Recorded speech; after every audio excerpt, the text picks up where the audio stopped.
Good afternoon, it's Dave at All Important Reviews. Please hit the subscribe button if you've not done already, and please click the like button.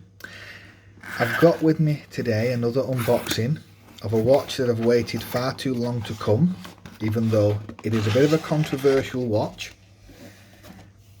Don't know if you can guess what it is already just by looking at this packaging. Oh ho ho! Yes, it is an Invicta.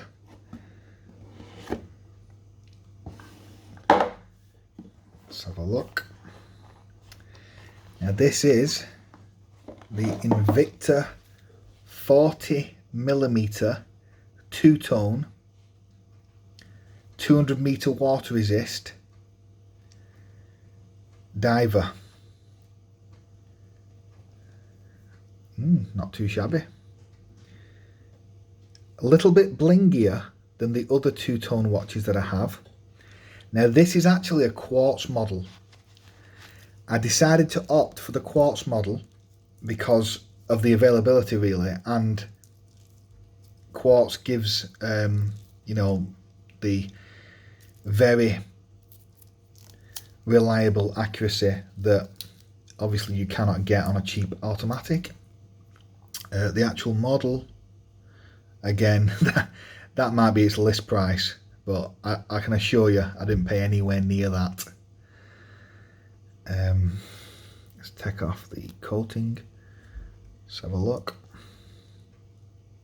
I have to say, it does actually look really nice. I got this off eBay in a deal. Bracelet, it feels quite moderately heavy. I would guess around 150 grams, something like that. I know that the clasp is never that good on an Invicta at this price range. The Invicta clasps are very kind of tinny, but mechanism is fine. But it is just a press clasp. But the links are solid, from what I've heard, apart from the end links. Again, if you've been buying AliExpress watches for 60 quid, 70 quid or whatever, and you've been getting used to you know, solid end links and milled clasps and ceramic bezels, then that is unusual for that price point. And the vast majority of manufacturers will not give you that spec for less than hundreds and hundreds of pounds. And Invicta are no different, but because they do not offer solid end links on these models, unfortunately. But it's not the end of the world. The bezel I don't think is ceramic.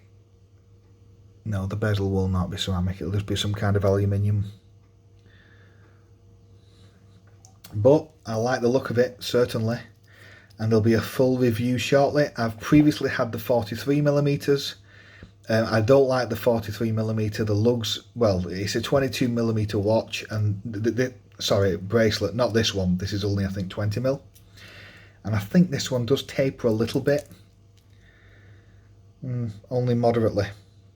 But the 43mm, I just didn't like it. So I've got the 40mm, and it does look very nice.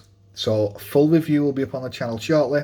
I'll also compare them to the Pagani and Parnis's of the world and see how they stack up, and maybe against San Martin and Chronos. So now this is a Quartz watch. You can get an automatic one, but the availability wasn't there, unfortunately, from what I could see when I was having a quick look a few months ago now, because I ordered this over a month ago. Okay, thanks for checking out this unboxing. Full review will be on the channel shortly. Cheers.